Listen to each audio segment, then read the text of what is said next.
사람의 마음이 참 신기하고 또 놀라워서 사람의 마음은 예측할 수 없고 종잡을 수 없을 때가 참 많습니다. 왜 그러냐면 어떤 사람은 이 어려움과 고난과 환난 가운데서 좌절하고 낭망하고 또 쓰러지지만 어떤 사람은 그 환난과 고난 가운데서 불굴의 의지를 보이며 오히려 더 강한 마음과 더 담대함으로 그 문제를 이겨내기도 합니다. 그리고 어떤 사람은 똑같은 문제 앞에서 이 마음을 속상해하고 답답해하며 화를 내기도 하고 어떤 사람은 그 문제 앞에서 때로는 유연하고 부드럽게 그 문제를 헤쳐나가기도 합니다. 그러하게 사람의 마음을 우리가 예측하고 이해하고 또 추측한다는 것은 참 쉬운 일이 아닙니다. 더 나아가 우리가 인생을 살아가다 보면 참 다양한 사람들을 마주하게 되는데요. 그 사람들의 마음을 우리가 다 예측할 수 있는 것은 불가능에 가까운 일입니다. 근데 오늘 본문에 보면 그 사람의 마음을 하나님께서 만지시고 또 주관하시며 역사하셔서 하나님의 역사를 이루어 가시는 것을 우리가 살펴볼 수 있습니다. 하나님을 떠난 솔로몬에게 이 환난과 고난이 오늘 본문 14절부터 닥쳐오게 됩니다. 물론 우리가 11장 1절부터 13절까지 보면 이미 솔로몬이 하나님을 떠나서 그의 만년에 지혜와 총명이 흐려지고 우상숭배의 길로 나아가게 되었다고 기록하고 있습니다. 그 우상숭배의 결과가 14절부터 일어나게 되는데 이것은 놀라운 이 이스라엘 향한 도전이고 또 변화임을 발견하게 됩니다.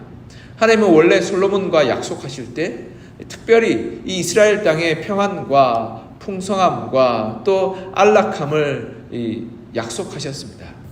이 열왕기상 4장 24절 25절에 보면 이렇게 말씀합니다. 솔로몬이 그 강 건너편을 딥사에서부터 가사까지 모두 그 강 건너편의 왕을 다스림으로 그가 사방에 둘린 민족과 평화를 누렸으니 솔로몬이 사는 동안에 유다와 이스라엘이 단에서부터 브엘세바에 이르기까지 각기 포도나무 아래와 무화과 나무 아래에서 평안히 살았더라.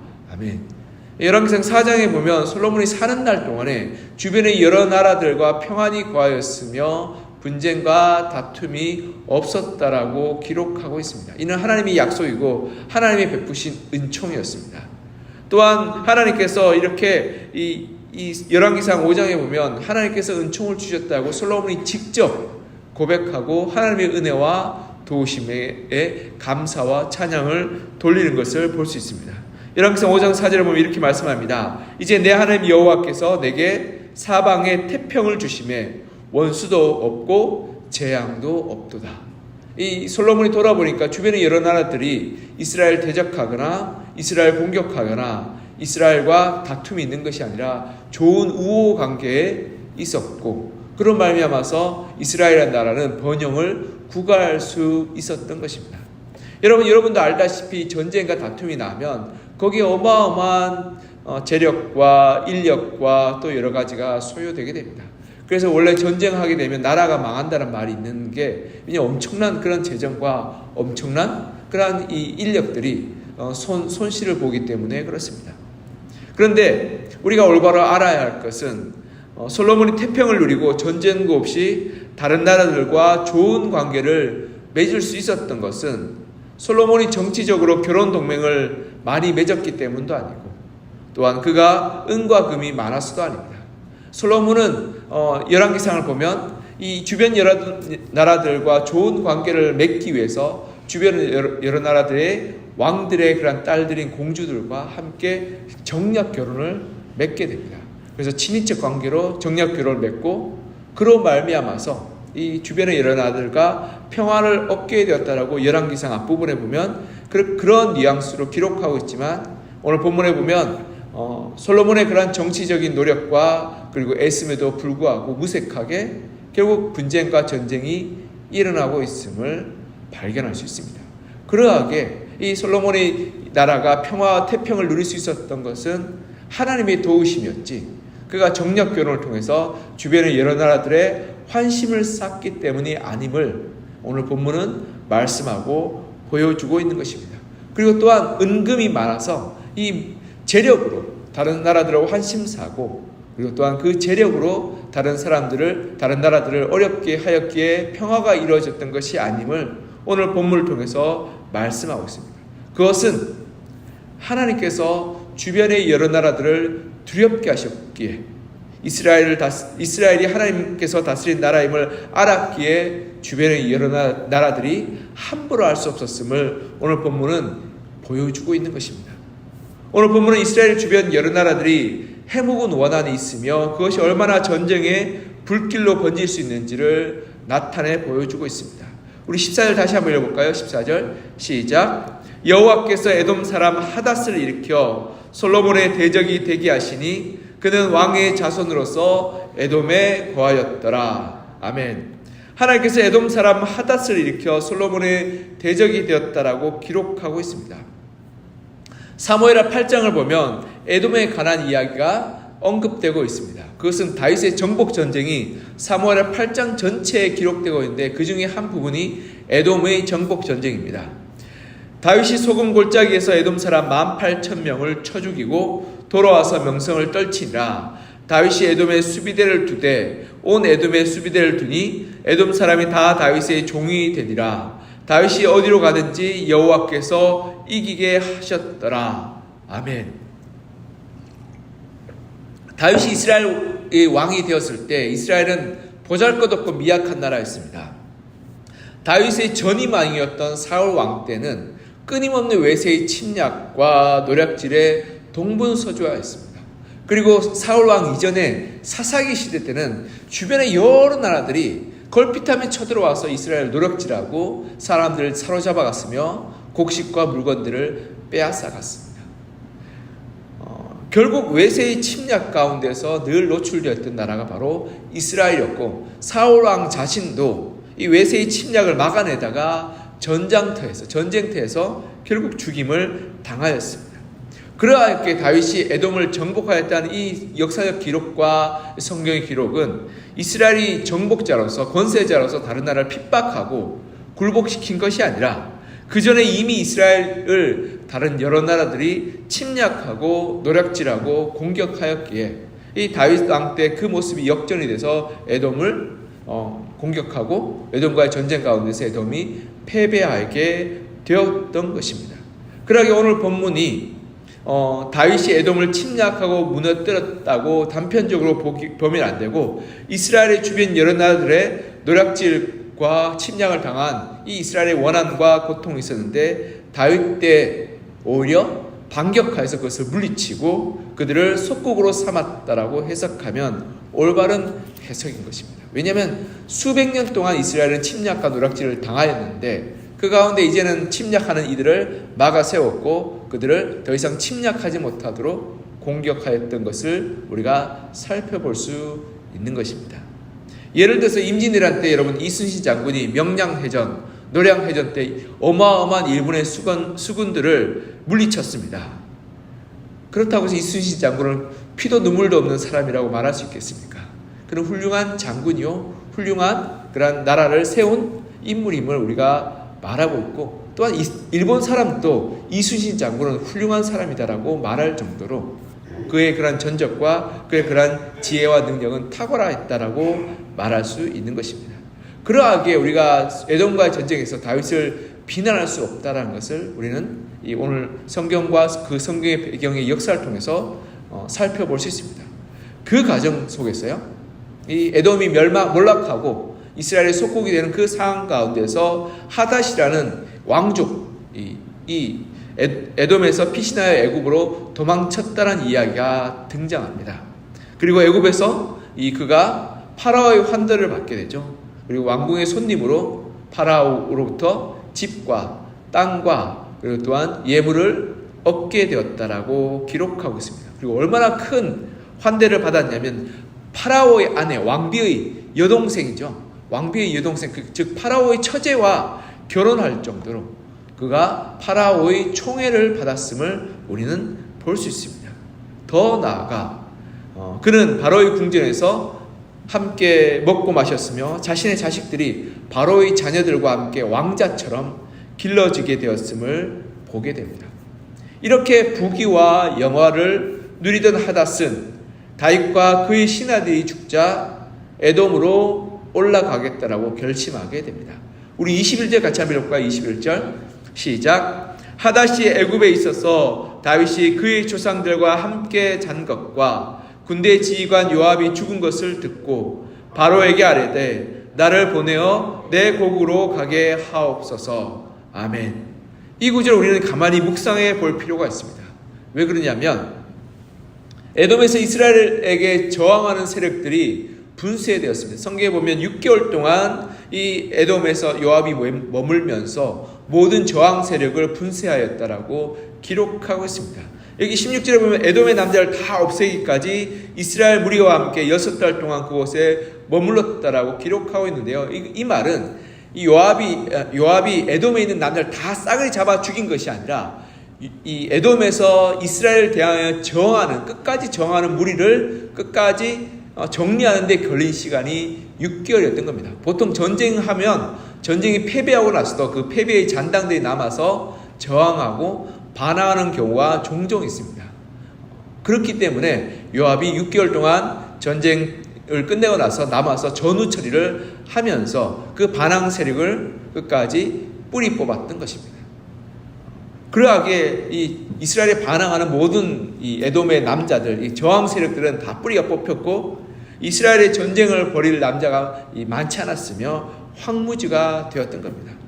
그리고 더군다나 하닷은 애굽에서 왕자와 같은 대접을 받았고 자신의 아내는 파라오 왕비의 그러한 여동생이었으며 자신의 자녀들은 애굽의 궁전에서 왕자로 인정받고 훌륭한 교육과 풍성한 삶을 누리고 있었던 사람이었습니다.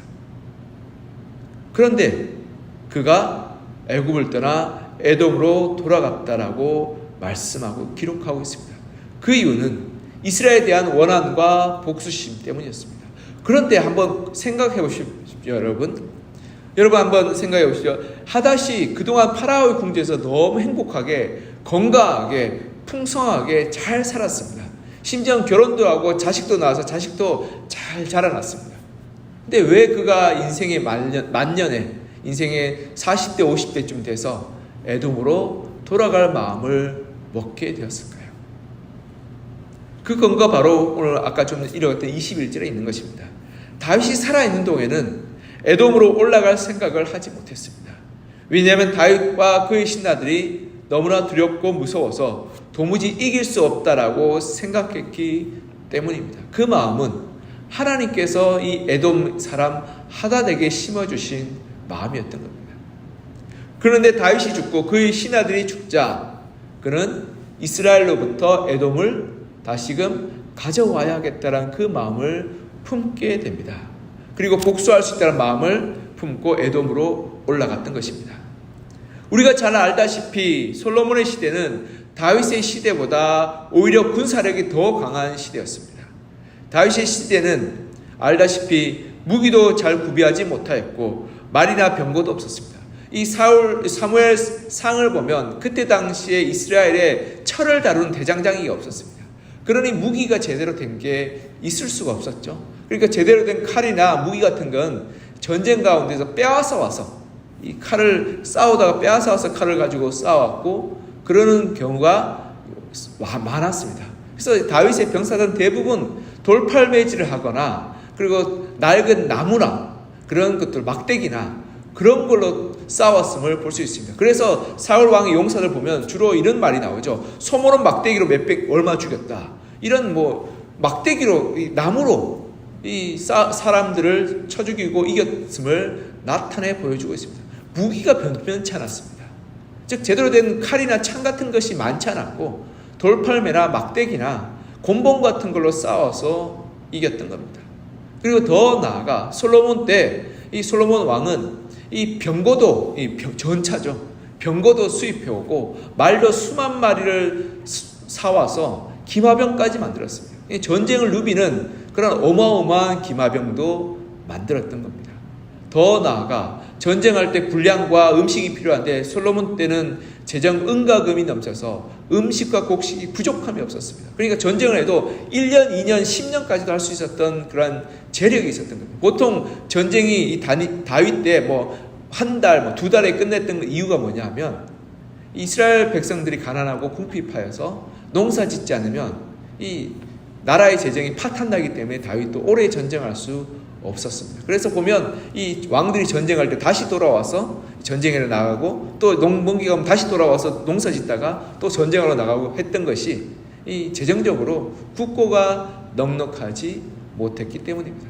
그러니 어느 모로 볼 때 이스라엘이란 나라가 다윗 시대보다 훨씬 탁월하고 능력도 있고 군사력도 강하고 재력도 많았습니다.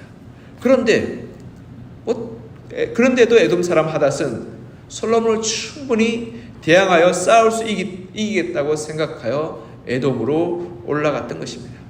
여러분, 그 차이는 무엇일까요? 군사력이나 경제력은 솔로몬 시대의 이스라엘이 월등한데 무엇이 에돔 사람 하닷으로 하여금 자기 나라 백성들이 이끌고 이스라엘과 싸워볼 만하다고 생각하게 했을까요? 그것은 바로 하나님이 함께 하시느냐 함께 하지 않느냐의 차이인 것입니다. 다윗 시대 때는 무기도 변변치 않고 나라의 군사력도 형편없었으며 재정도 넉넉치 않아서 군사들이 먹고 쓸 음식조차도 충분하지 않았습니다. 하지만 여호와 하나님이 다윗과 함께 하셨기에 다윗은 어디로 가든지 승리할 수 있습니다. 이 참 사람이 신기한 게요, 이 당연히 싸워서 이길 만한 이유가 있으면 당연한 거야 라고 생각하는데, 싸워서 이길 이유가 아무것도 없는데 승리하게 되면 사람 어떤 마음이 드냐면 두려운 마음이 듭니다. 저 사람 아무것도 없는데 어떻게 저렇게 잘할 수가 있지? 아무런 가진 것도 없고 아무런 능력도 없는데 어떻게 저렇게 승승장구할 수 있지라고 생각하게 될 때 사람은 그 사람을 향한 두려움과 그리고 예측할 수 없는 그 일 때문에 무서움을 갖게 되고 감히 대적할 수 없게 되는 것입니다. 그에 반해서 솔로몬은 더 많은 군사력과 더 많은 재력과 더 많은 힘을 가지고 있었지만 다 예측 가능한 것이었습니다. 하나님이 그에게서 떠나고 하나님의 보호하심을 그에게서 거두자 에돔 사람 하닷은 충분히 이길 만하다. 왜냐하면 그가 애굽에서 있었지 않습니까? 애굽의 군사력보다 이스라엘 군사력이 더 뛰어나지 못하고 애굽의 경제력보다 이스라엘 경제력이 더 뛰어나지 못했으며 애굽의 재력보다 이스라엘의 재력이 더 풍성하지 못했던 것입니다. 그러나 애굽의 왕자처럼 이 애굽에서 거하였던 하닷은 애굽의 모습들을 보면서 내가 애굽의 사람들의 모습을 보니까 충분히 이길 만하다라고 생각하고 에돔으로 올라갔던 것입니다. 솔로몬의 군대가 아무리 정예롭고 병기와 말들이 훌륭하며 최첨단의 무기를 가지고 군량이 풍부해서 몇 년과 싸울 여력이 풍성하다 할지라도 하나님이 없기에 에돔 사람 하닷은 이스라엘을 대적하고 이스라엘에 대하여 반란을 일으켰던 것입니다. 우리는 종종 내가 열심히 해서, 내가 잘나서, 내가 기도해서, 내가 신앙생활 열심히 해서 이 복을 누린다라고 생각할 수 있습니다. 하지만 우리가 누리는 복은 우리로부터, 나 자신으로부터 나오는 것이 아니라 하나님으로부터 나옵니다. 우리의 잘남과 우리의 탁월함과 지혜로움 때문이 아니라 하나님이 강권적인 은혜를 베푸시고 도우시기 때문에 우리가 하나님의 은혜 가운데 서 나갈 수 있는 것입니다. 솔로몬이 무언가를 잘해서 부귀와 영화와 태평성들을 누렸던 것이 아닙니다. 그의 아버지 다윗이 하나님을 섬겼고 헌신하였고 그리고 하나님을 사랑하였기에 솔로몬이 그 약속의 복을 누릴 수 있게 되었던 것입니다. 그런데 솔로몬이 겸손한 마음, 하나님을 사랑하고 섬기는 마음을 잃어버리고 우상 숭배를 하게 되자 하나님은 솔로몬에게 그 은혜를 거두어 가버리신 것입니다. 은혜를 거두어 가버리자 주변의 여러 나라들이 더 이상 이스라엘을 두려워하지 않게 되었습니다. 그들의 분노와 미움과 원한이 다시금 마음속에서 불일 듯 올라오게 되었던 것입니다. 그래서 이스라엘 향해서 대적하고 반란을 일으키고 전쟁을 일으켰던 것입니다. 사랑하는 성도 여러분, 우리는 하나님의 은혜로 사는 그리스도인입니다. 그리스도인의 능력은 스스로의 재능이나 스스로의 소유나 스스로의 지혜에 있지 않습니다. 그리스도인의 세상을 이기는 힘은 하나님이 함께 하심에 있는 것입니다. 나의 재력이 많고 나의 지혜가 많고 나의 지위가 높고 나의 힘이 많다고 해서 세상을 이길 수 있는 것이 아닙니다.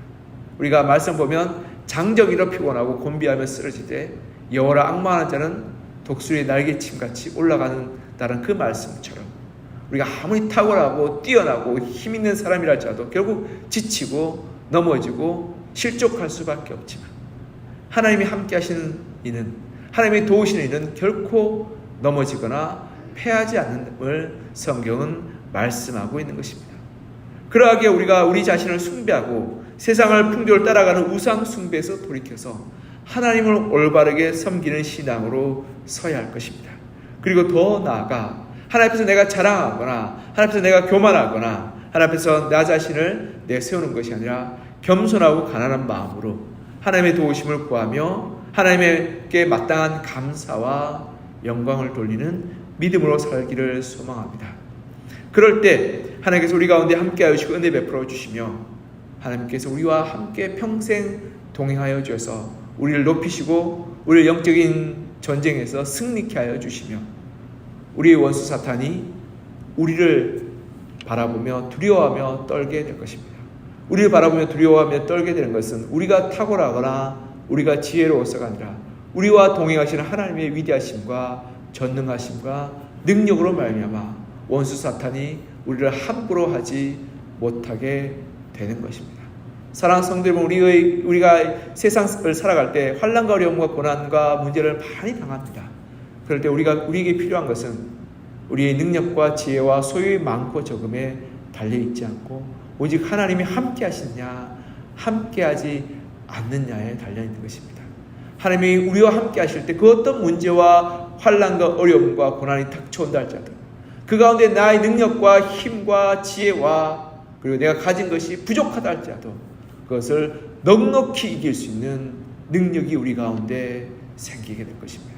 그러나 하나님이 우리를 떠나시고 함께하지 않는다면 많은 것을 소유하고 많은 것을 누리고 많은 것을 가지고 있고 많은 지혜를 소유하고 있다 할지라도 결국 하나님이 떠난 사람은 비참함과 어려움과 고난 가운데 내어 몰리게 될 것이며 그로 말미암아서 삶의 평안과 기쁨을 잃어버리게 될 것입니다. 사랑하는 성도 여러분, 모든 것을 다 잃어버려도 하나님을 잃어버리지 않았으면 좋겠습니다.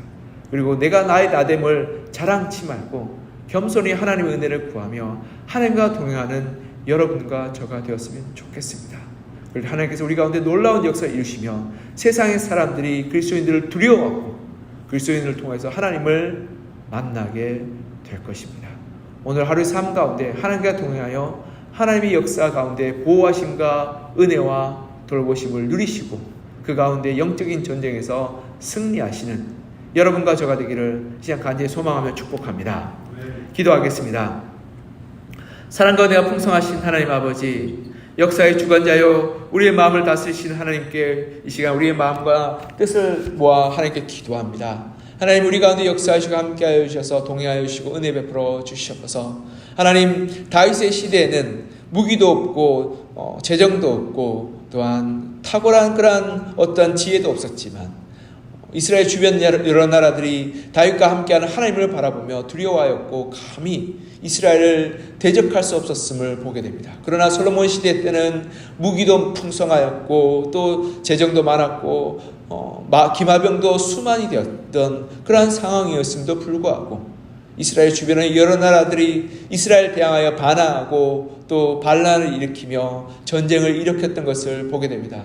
그 이유는 재정과 그리고 지혜와 그리고 군사력에 있는 것이 아니라 하나님이 함께하느냐 함께하지 않느냐에 달려있음을 보게 됩니다. 하나님, 우리 삶 가운데 나의 재능과 나의 지혜와 나의 능력과 나의 소유로 우리의 삶이 평안하고 우리의 삶이 넉넉하며 우리의 삶이 늘 아무 문제 없이 이루어져 간다고 우리가 잘못 생각하지 않게 하여 주시고 오직 하나님의 도우심과 함께 하심을 말미암아서 우리가 우리의 삶 가운데 달려가고 있음을 우리가 올바르게 고백하며 겸손하게 하나님께 영광과 감사와 찬양을 올려드리는 믿음으로 살게 도와주시옵소서. 우리가 아무것도 없다 할지라도 지혜도 없고 소유도 없고 능력도 없고 그리고 지식도 없다 할지라도 하나님이 함께 하신다면 우리의 삶을 넉넉히 이길 수 있음을 우리가 올바르게 고백하고 하나님을 찾게 하여 주시고 하나님, 우리가 아무리 많은 것을 가지고 있다 할지라도 돈도 있고 능력도 있고 지위도 있고 지혜도 있고 지식도 있고 학벌도 있다 할지라도 하나님이 함께하지 않는다면 그 인생은 불쌍한 인생이요 비참한 인생으로 나아가게 됨을 우리가 올바르게 분별하여 깨닫게 하여 주셔서 우리의 마음을 교만하게 하지 않게 하시고 겸손하고 가난한 마음으로 하나님을 찾고 구하여 하나님과 동행하는 저희들 되게 하여 주시고, 그래서 세상 사람들이 이해할 수 없고 세상 사람들이 다 헤아릴 수 없는 하나님의 도우심을 말미암아 영적 싸움에서 날마다 승리하는 저희들 되게 하여 주시옵소서. 그래서 우리 원수 사탄조차도 우리 가운데 있는 하나님으로 인하여서 두려워하고 떨며 떠나가게 하여 주시고, 그래서 우리가 성령 충만케 되어서 하나님의 은혜 가운데서 날마다 우리 원수 사탄을 대적하고 승리하여 하나님 열매 맺는 믿음의 삶 살게 도와주시옵소서.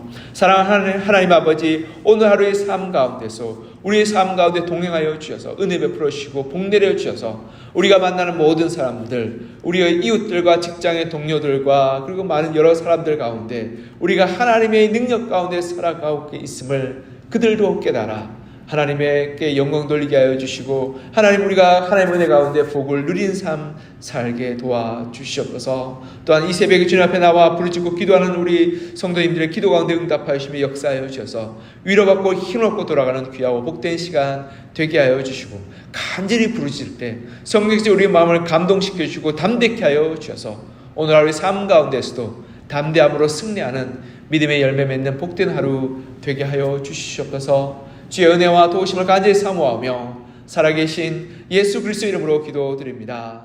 아멘.